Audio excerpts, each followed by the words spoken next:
क्या आपने कभी सोचा है कि आपकी सोच आपके जीवन को कैसे बदल सकती है? क्या आप मानते हैं कि आपकी सफलता आपके जन्म के साथ तय हो जाती है? या आप मानते हैं कि आप अपनी मेहनत और सीखने से सब कुछ बदल सकते हैं? नमस्कार दोस्तों, स्वागत है आपका हमारे आज के वीडियो में, जहां हम माइंडसेट ऑडियो बुक के पहले अध्याय के बारे में चर्चा करेंगे। इस अध्याय में कैरोल ड्वेक हमें दो तरह की मानसिकताओं के बारे में बताती है: स्थिर मानसिकता, फिक्स्ड माइंडसेट, और विकासशील मानसिकता, ग्रोथ माइंडसेट। क्या आप जानते हैं कि आपकी मानसिकता ही तय करती है कि आप जीवन में क्या हासिल कर सकते हैं? इस वीडियो में हम समझेंगे कि कैसे आपकी सोच और मानसिकता आपकी पूरी जिंदगी और सफलता को बदल सकती है। तो अगर आप भी जानना चाहते हैं कि कैसे अपनी मानसिकता बदलकर आप अपनी पूरी दुनिया को बदल सकते हैं, तो वीडियो को अंत तक जरूर देखें। तो चलिए शुरू करते हैं। The power of mindset audio book, chapter 1, मानसिकता। जब मैं एक युवा शोधकर्ता थी, तभी शुरू हुआ कुछ ऐसा हुआ जिसने मेरा जीवन बदल दिया।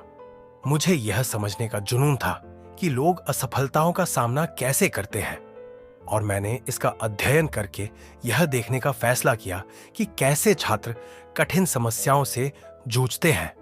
इसीलिए मैं बच्चों को एक बार उनके स्कूल के एक कमरे में ले आई, उन्हें सहज किया और फिर उन्हें हल करने के लिए पहेलियों की एक श्रृंखला दी। पहले वाले काफी आसान थे, लेकिन अगले वाले कठिन थे। जैसा कि छात्रों ने समझा, पसीना बहाया और टोके, मैंने उनकी रणनीतियों को देखा और जांच की कि वे क्या सोच रहे थे और महसूस कर रहे थे। मैंने बच्चों के बीच मतभेदों की अपेक्षा की कि वे किस तरह कठिनाई से सामना करते हैं, लेकिन मैंने कुछ ऐसा देखा जिसकी मैंने कभी उम्मीद नहीं की थी। कठिन पहेलियों का सामना करते हुए एक 10 वर्षीय लड़के ने अपनी कुर्सी खींच ली, अपने हाथों को एक साथ रगड़ा, अपने होंठों को चूसा और चिल्लाया, मुझे चुनौती पसंद है। एक और ने इन पहेलियों को दूर भगाते हुए एक प्रसन्न अभिव्यक्ति के साथ देखा और अधिकार के साथ कहा, आप जानते हैं, मुझे उम्मीद थी कि यह जानकारी पूर्ण होगा। क्या हुआ उनको? मैं अचंभित हुई। मुझे हमेशा लगता था कि आपने विफलता का सामना किया है, या आपने विफलता का सामना नहीं किया। मैंने कभी नहीं सोचा था कि किसी को भी असफलता मिलेगी। क्या ये पराये बच्चे थे या ये किसी अन्य चीज पर थे? हर कोई एक रोल मॉडल है। कोई है जो अपने जीवन में एक महत्वपूर्ण क्षण में रास्ता बताया। ये बच्चे मेरे आदर्श थे। वे स्पष्ट रूप से कुछ ऐसा जानते थे जो मैंने नहीं किया था, और मैं यह जानने के लिए तैयार थी कि किस तरह की मानसिकता को समझना है जो विफलता को एक उपहार में बदल सकती है। उन्हें क्या पता था? वे जानते थे कि बौद्धिक गुणों जैसे मानवीय गुणों को प्रयास के जरिए संस्कारित किया जा सकता है, और यही वे कर रहे थे। होशियार हो रहे हैं। इतना ही नहीं, वे असफलता से हतोत्साहित नहीं थे। वे यह भी नहीं सोचते थे कि वे असफल हो रहे हैं। उन्हें लगा कि वे सीख रहे हैं। दूसरी ओर मुझे लगा कि मानवीय गुणों को पत्थर में उकेरा गया है। आप स्मार्ट थे या आप नहीं थे, और विफलता का मतलब था कि आप नहीं थे। यह इतना आसान था। यदि आप सफलताओं की व्यवस्था कर सकते हैं और विफलताओं हर कीमत पर से बच सकते हैं, तो आप स्मार्ट रह सकते हैं। संघर्ष, गलतियां, दृढ़ता सिर्फ इस तस्वीर का हिस्सा नहीं थे। क्या मानवीय गुण ऐसी चीजें हैं जिसकी खेती की जा सकती है, या पत्थर में खुदी हुई चीजें एक पुराना मुद्दा है? आपके लिए इन मान्यताओं का मतलब कौन सी नई बात है? ये सोचने के परिणाम क्या है कि आपकी बुद्धि या व्यक्तित्व ऐसी चीज है जिसे आप विकसित कर सकते हैं, जैसा कि एक निश्चित गहरी जमी हुई विशेषता के विपरीत है। आइए पहले 11 मानव स्वभाव के बारे में बहस करते हुए सदियों पुरानी मान्यताओं पर नजर डालें, और फिर इस सवाल पर लौटते हैं कि आपके लिए इन मान्यताओं का क्या मतलब है। लोग अलग क्यों हैं? समय के उदय से ही लोगों ने अलग तरह से सोचा है, अलग तरह से काम किया है, और एक दूसरे से अलग तरीके से काम किया है।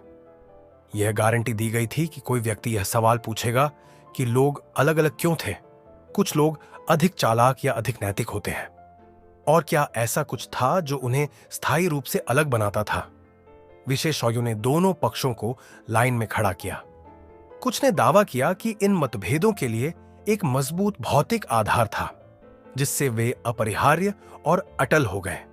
उम्र के माध्यम से इन कथित शारीरिक अंतरों में खोपड़ी फ्रेनोलॉजी पर धक्कों, खोपड़ी के आकार और आकार क्रियोलॉजी और आज जीन शामिल है।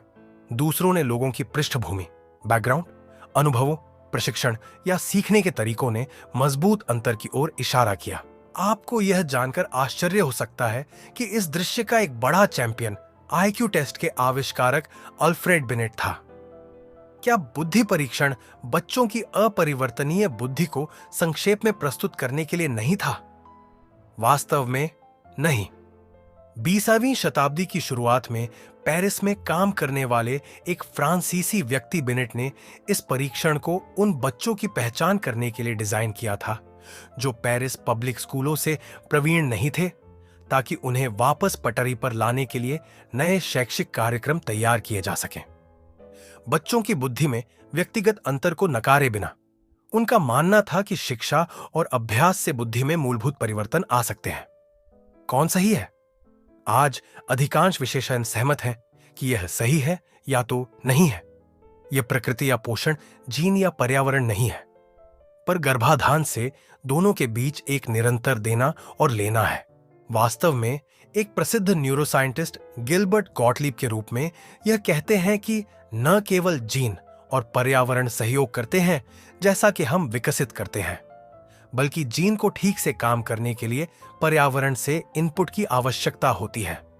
इसी समय वैज्ञानिक सीख रहे हैं कि लोगों के पास आजीवन सीखने और मस्तिष्क के विकास की क्षमता है जितना उन्होंने कभी सोचा था। बेशक प्रत्येक व्यक्ति में एक अद्वितीय आनुवंशिक बंदोबस्ती होती है। लोग अलग अलग स्वभाव और अलग अलग दृष्टिकोणों के साथ शुरू कर सकते हैं, लेकिन यह स्पष्ट है कि अनुभव, प्रशिक्षण और व्यक्तिगत प्रयास उन्हें शेष रास्ते में ले जाते हैं। रॉबर्ट स्टर्नबर्ग, बुद्धि के वर्तमान गुरु, लिखते हैं कि प्रमुख विशेषज्ञ चाहे लोग विशेषज्ञता हासिल करते हैं, कुछ निश्चित पूर्व निर्धारित क्षमता नहीं है, लेकिन उद्देश्यपूर्ण कार्य है। या जैसा कि उनके अग्रदूत बिनेट ने पहचाना, यह हमेशा वे लोग नहीं होते जो चतुराई से आरंभ करते हैं, बल्कि वे होते हैं जो बुद्धिमानी से समाप्त करते हैं। इन सब का तुम्हारे लिए क्या मतलब है? दो मानसिकताएं। विशेषज्ञों के पास वैज्ञानिक मुद्दों के बारे में अपनी राय रखने की बात है। यह समझने की बात है कि ये विचार आप पर कैसे लागू होते हैं। 20 वर्षों के मेरे शोध से पता चला है कि आप अपने लिए जो दृष्टिकोण अपनाते हैं वह आपके जीवन जीने के तरीके को गहराई से प्रभावित करता है। यह निर्धारित कर सकता है कि क्या आप वह व्यक्ति बन जाते हैं जो आप बनना चाहते हैं, और क्या आप उन चीजों को पूरा करते हैं जिन्हें आप महत्व देते हैं। यह कैसे होता है? एक साधारण विश्वास कैसे आपके मनोविज्ञान और परिणाम स्वरूप आपके जीवन को बदलने की शक्ति रख सकता है। यह मानते हुए कि आपके गुणों को पत्थर में तराशा जाता है, निश्चित मानसिकता अपने आप को बार बार साबित करने के लिए एक आग्रह पैदा करती है। यदि आपके पास केवल एक निश्चित मात्रा में बुद्धि, एक निश्चित व्यक्तित्व और एक निश्चित नैतिक चरित्र है, तो आप बेहतर साबित करेंगे कि आपके पास उनकी स्वस्थ खुराक है। यह केवल इन सबसे बुनियादी विशेषताओं में कमी को देखने या महसूस करने के लिए नहीं करेगा। हम में से कुछ कम उम्र से ही इस मानसिकता में प्रशिक्षित होते हैं। एक बच्चे के रूप में मैं स्मार्ट होने पर केंद्रित थी, लेकिन मेरी 6ठी कक्षा की शिक्षिका श्रीमती विल्सन द्वारा निश्चित मानसिकता पर मुहर लगाई गई थी। अल्फ्रेड बिनेट के विपरीत उनका मानना था कि लोगों के आईक्यू स्कोर ने पूरी कहानी बताई कि वे कौन थे। हम आईक्यू ऑर्डर में कमरे के चारों ओर बैठे थे और केवल उच्चतम आईक्यू छात्रों को ध्वज को ले जाने, इरेजर्स को ताली बजाने या प्रिंसिपल को नोट करने के लिए भरोसा किया जा सकता था। रोजाना पेट में दर्द होने के बावजूद वह अपने न्यायिक रुख से उकसाती थी। वह एक ऐसी मानसिकता बना रही थी जिसमें कक्षा में हर किसी का लक्ष्य एक वाला स्मार्ट दिखने वाला हो, न कि मूर्ख दिखने वाला। जब हमारा पूरा जीवन दांव पर लगा था या कक्षा में हमें बुलाया गया था, तो किसने शिक्षा का ध्यान रखा या इसका आनंद उठाया? मैंने इतने सारे लोगों को अपने खुद के कक्षा में, अपने करियर में और अपने रिश्तों में साबित करने के एक उपभोग लक्ष्य के साथ देखा है। हर स्थिति उनकी बुद्धि, व्यक्तित्व या चरित्र की पुष्टि के लिए कहती है। हर स्थिति का मूल्यांकन किया जाता है। क्या मैं सफल होऊंगा या असफल? क्या मैं स्मार्ट दिखूंगा या मूर्ख? क्या मुझे स्वीकार किया जाएगा या अस्वीकार? क्या मैं विजेता महसूस करूंगा या हारने वाला? लेकिन क्या हमारा समाज बुद्धि, व्यक्तित्व और चरित्र को महत्व नहीं देता है? क्या इन लक्षणों को प्राप्त करना सामान्य नहीं है? हाँ है, लेकिन एक और मानसिकता है जिसमें यह लक्षण बस एक हाथ नहीं है, जिसे आप निपटा रहे हैं और हमेशा साथ रहना चाहते हैं। जब आप गुप्त रूप से चिंतित हैं, तो हमेशा अपने आप को और दूसरों को समझाने की कोशिश करें कि आपके पास एक शाही फ्लश है। यह हाथ दसियों की एक जोड़ी है।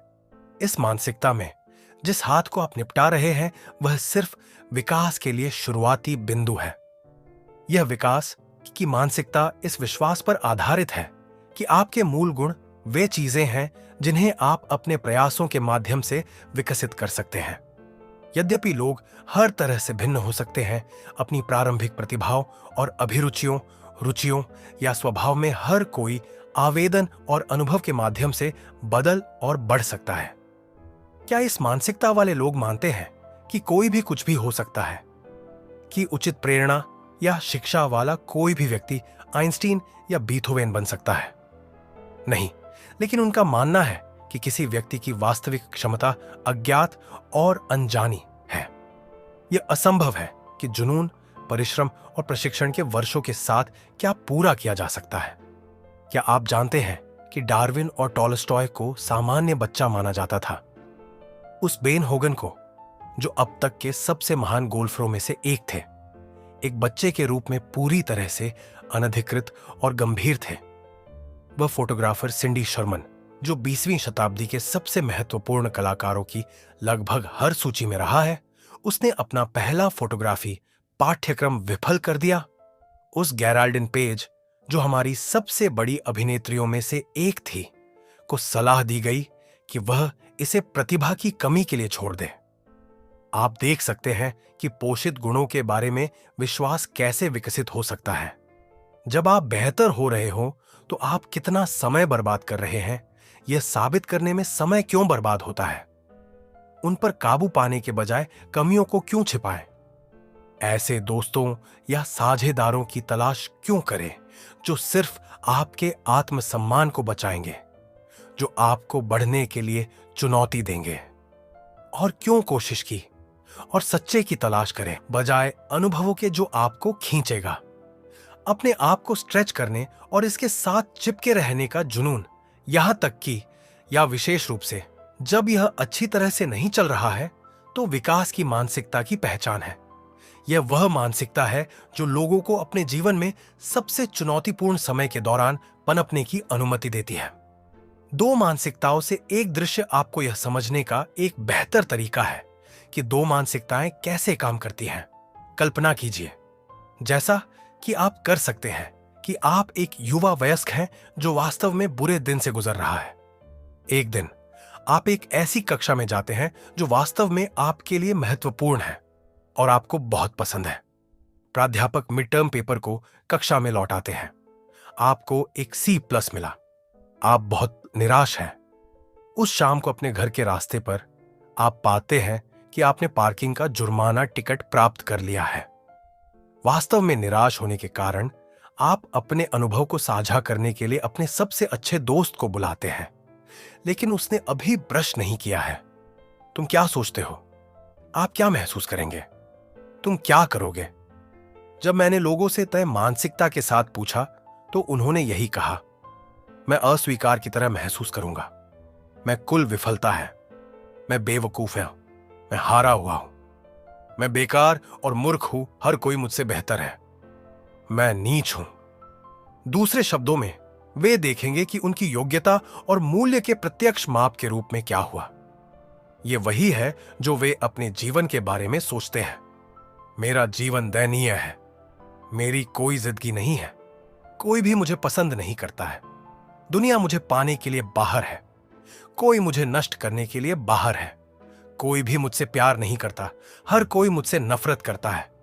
जीवन अनुचित है और सभी प्रयास बेकार हैं। मैं बेवकूफ हूं, मेरे लिए कुछ भी अच्छा नहीं होता है। मैं इस धरती का सबसे बदकिस्मत इंसान हूं। माफ कीजिए, क्या यह कोई मौत और विनाश था, या सिर्फ एक ग्रेड, एक जुर्माना टिकट और एक बुरा फोन कॉल था? क्या ये कम आत्मसम्मान वाले लोग हैं, या कार्ड ले जाने वाले निराशावादी? नहीं, जब वे असफलता का सामना नहीं कर रहे हैं तो वे केवल योग्य और आशावादी और उज्जवल और आकर्षक के रूप में महसूस करते हैं, जैसे कि विकास की मानसिकता वाले लोग। तो वे कैसे सामना करेंगे? मैं किसी भी चीज में अच्छा करने में इतना समय और प्रयास लगाने की जहमत नहीं उठाऊंगा। दूसरे शब्दों में, किसी को भी आपको फिर से मापने नहीं देंगे। कुछ भी ना करना, बिस्तर में रहना, नशे में होना, खाना खाना। अगर मुझे मौका मिले तो किसी पर चिल्लाना, चॉकलेट खाना, संगीत और पाउट सुनना, अपनी कोठरी में जाना और वहां बैठना, किसी से झगड़ा करना, रोना, कुछ तोड़ना। वहां करने के लिए क्या है? वहां करने के लिए क्या है? तुम्हें पता है, जब मैंने विग्नेट लिखा था तो मैंने जानबूझकर ग्रेड को C+ बना दिया था, F नहीं। ये एक फाइनल के बजाय एक मिड टर्म एग्जाम था। ये पार्किंग का जुर्माना टिकट था, कार के मलबे का नहीं। वो एक तरह से ब्रश नहीं किया था, एक मुश्त मना नहीं किया था। कुछ भी विनाशकारी या अपरिवर्तनीय नहीं हुआ। फिर भी इस कच्चे माल से निश्चित मानसिकता ने पूरी तरह से असफलता और पक्षाघात की भावना पैदा की।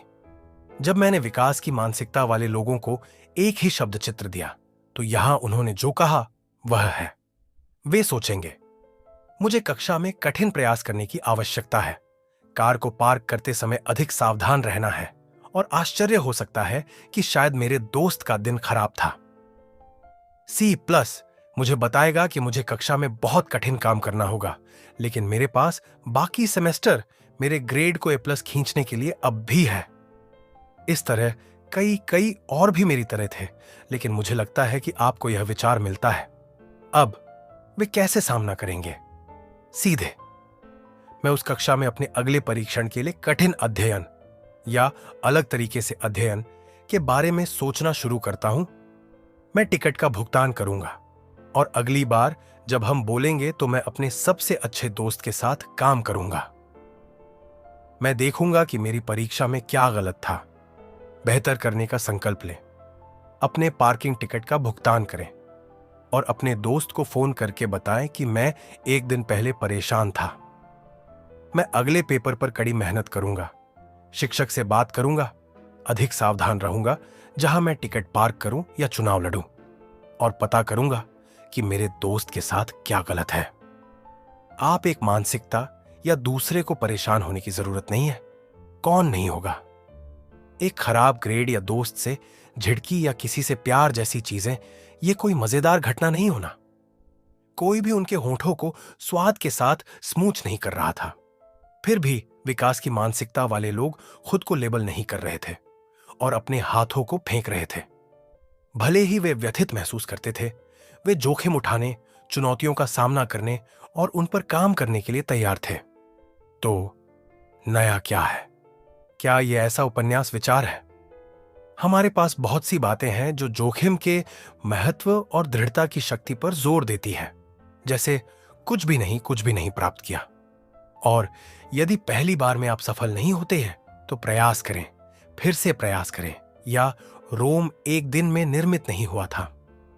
वैसे मुझे यह जानकर खुशी हुई कि इटालियंस की अभिव्यक्ति समान है। वास्तव में आश्चर्यजनक यह है कि निश्चित मानसिकता वाले लोग सहमत नहीं होंगे। उनके लिए कुछ भी नहीं खोया है। अगर पहली बार में आप सफल नहीं होते हैं तो आप में क्षमता नहीं है। अगर रोम एक दिन में नहीं बनाया गया था तो शायद इसका मतलब नहीं था। दूसरे शब्दों में, जोखिम और प्रयास दो ऐसी चीजें हैं जो आपकी अपर्याप्तता को प्रकट कर सकती हैं और बताती है कि आप कार्य करने के लिए तैयार नहीं थे। वास्तव में यह उस डिग्री को देखने के लिए चौंकाने वाला है जिस पर निश्चित मानसिकता वाले लोग प्रयास में विश्वास नहीं करते हैं। यह भी नया है कि जोखिम और प्रयास के बारे में लोगों के विचार उनकी अधिक बुनियादी मानसिकता से बाहर निकलते हैं। यह सिर्फ इतना नहीं है कि कुछ लोग खुद को चुनौती देने के मूल्य और प्रयास के महत्व को पहचानने के लिए होते हैं। हमारे शोध से पता चला है कि यह सीधे विकास की मानसिकता से आता है। जब हम लोगों को विकास की मानसिकता सिखाते हैं तो इसके विकास पर ध्यान केंद्रित करने के साथ चुनौती और प्रयास के बारे में इन विचारों का पालन होता है। इसी तरह यह सिर्फ यह नहीं है कि कुछ लोग चुनौती और प्रयास को नापसंद करते हैं। जब हम अस्थायी रूप से लोगों को एक निश्चित मानसिकता में रखते हैं तो स्थायी लक्षणों पर ध्यान केंद्रित करने के साथ वे जल्दी से चुनौती और अवमूल्यन के प्रयास से डरते हैं। हम अक्सर किताबों के शीर्षक के साथ किताबों को देखते हैं, जैसे दुनिया के सबसे सफल लोगों के 10 राज, बुक स्टोर्स की अलमारियों की भीड़, और ये किताबें कई उपयोगी सुझाव दे सकती हैं। लेकिन वे आमतौर पर असंबद्ध संकेतकर्ताओं की एक सूची है, जैसे अधिक जोखिम लें या अपने आप में विश्वास करो। जब आप उन लोगों की प्रशंसा करना छोड़ देते हैं जो ऐसा कर सकते हैं, तो यह कभी स्पष्ट नहीं होता है कि ये चीजें एक साथ कैसे फिट होती हैं या आप कभी भी इस तरह कैसे बन सकते हैं। तो आप कुछ दिनों के लिए प्रेरित होते हैं, लेकिन मूल रूप से दुनिया के सबसे सफल लोगों के पास अभी भी उनके रहस्य हैं।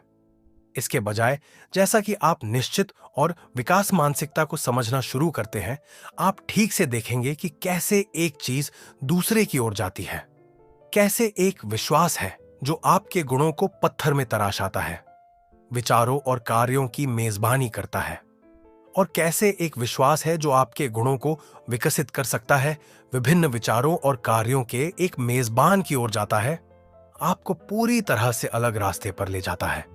इसे हम मनोवैज्ञानिक कहते हैं कि आह अनुभव। केवल मैंने अपने शोध में इसे देखा है जब हम लोगों को एक नई मानसिकता सिखाते हैं, बल्कि मुझे हर समय उन लोगों से पत्र मिलते हैं जिन्होंने मेरा काम पढ़ा है। वे खुद को पहचानते हैं। जैसा कि मैंने आपके लेख को पढ़ा, मैंने सचमुच खुद को बार बार यह कहते हुए पाया, यह मैं हूं, यह मैं हूं। वे कनेक्शन देखते हैं। आपके लेख ने मुझे पूरी तरह से उड़ा दिया। मुझे लगा कि मैंने ब्रह्मांड का रहस्य खोज लिया है। वे अपने दिमाग को फिर से महसूस करते हैं। मैं निश्चित रूप से अपनी सोच में हो रही एक प्रकार की व्यक्तिगत क्रांति की रिपोर्ट कर सकता हूं, और यह एक रोमांचक भावना है। और वे इस नई सोच को अपने और दूसरों के लिए व्यवहार में ला सकते हैं। आपके काम ने मुझे बच्चों के साथ अपने काम को बदलने और एक अलग लेंस के माध्यम से शिक्षा देखने की अनुमति दी है। आत्म अंतर्दृष्टि किसके पास अपनी संपत्ति और सीमाओं के बारे में सटीक विचार है? ठीक है, हो सकता है कि विकास की मानसिकता वाले लोग नहीं सोचते कि वे आइंस्टीन या बीथोवेन हैं, लेकिन क्या उनमें अपनी क्षमताओं के बारे में सोचने और उन चीजों के लिए प्रयास करने की अधिक संभावना नहीं है जिनमें वे सक्षम नहीं हैं? वास्तव में अध्ययन से पता चलता है कि लोग अपनी क्षमताओं का अनुमान लगाने में भयानक हैं। हाल ही में हम यह देखने के लिए तैयार हैं कि ऐसा करने की सबसे अधिक संभावना किस में है। निश्चित रूप से हमने पाया कि लोगों ने उनके प्रदर्शन और उनकी क्षमता का बहुत गलत इस्तेमाल किया, लेकिन यह निश्चित मानसिकता वाले लोग थे जो लगभग सभी अशुद्धि के लिए जिम्मेदार थे। विकास मानसिकता वाले लोग आश्चर्यजनक रूप से सटीक थे। जब आप इसके बारे में सोचते हैं तभी यह समझ में आता है। अगर विकास की मानसिकता वाले लोगों की तरह आप मानते हैं कि आप खुद को विकसित कर सकते हैं, तो आप अपनी वर्तमान क्षमताओं के बारे में सटीक जानकारी के लिए खुले हैं, भले ही यह अप्रभावी हो। यदि आप सीखने की ओर उन्मुख हैं, तो आपको अधिक प्रभावी ढंग से सीखने के लिए अपनी वर्तमान क्षमताओं के बारे में सटीक जानकारी की आवश्यकता है। हालांकि अगर सब कुछ या तो आपके कीमती लक्षणों के बारे में अच्छी खबर है या बुरी खबर है, जैसा कि यह निश्चित मानसिकता वाले लोगों के साथ है, विकृति लगभग अनिवार्य रूप से तस्वीर में प्रवेश करती है। कुछ परिणामों को बढ़ाया जाता है, दूसरों को समझाया जाता है, और इससे पहले कि आप यह जानते हैं कि आप खुद को बिल्कुल नहीं जानते हैं। हॉवर्ड गार्डनर ने अपनी पुस्तक एक्स्ट्रा ऑर्डिनरी माइंड्स में यह निष्कर्ष निकाला कि असाधारण व्यक्तियों के पास अपनी ताकत और कमजोरियों की पहचान करने के लिए एक विशेष प्रतिभा होती है। यह दिलचस्प है कि विकास की मानसिकता वाले लोगों में वह प्रतिभा है। दुकान में क्या है? दूसरी बात यह है कि असाधारण लोगों को लगता है कि जीवन की असफलताओं को भविष्य की सफलताओं में बदलने के लिए एक विशेष प्रतिभा होती है। रचनात्मकता के शोधकर्ता 143 रचनात्मकता शोधकर्ताओं के एक सर्वेक्षण में रचनात्मक उपलब्धि में नंबर 1 घटक के बारे में व्यापक सहमति थी, और यह विकास की मानसिकता द्वारा निर्मित दृढ़ता और लचीलापन था। आप फिर से पूछ रहे हैं, एक विश्वास कैसे इस सब को जन्म दे सकता है? चुनौती का प्यार, प्रयास में विश्वास, असफलताओं के सामने लचीलापन और अधिक अधिक रचनात्मक सफलता। अनुसरण करने वाले अध्यायों में आप वास्तव में यह देखेंगे कि यह कैसे होता है, मानसिकता कैसे बदलती है जो लोग इसके लिए प्रयास करते हैं और वे सफलता के रूप में देखते हैं। तो यहाँ पर यह अध्याय समाप्त हो जाता है। अगले अध्याय के लिए आप हमें कमेंट कर सकते हैं और इसी तरह की ऑडियो बुक के लिए आप हमारे चैनल को सब्सक्राइब जरूर करें। धन्यवाद।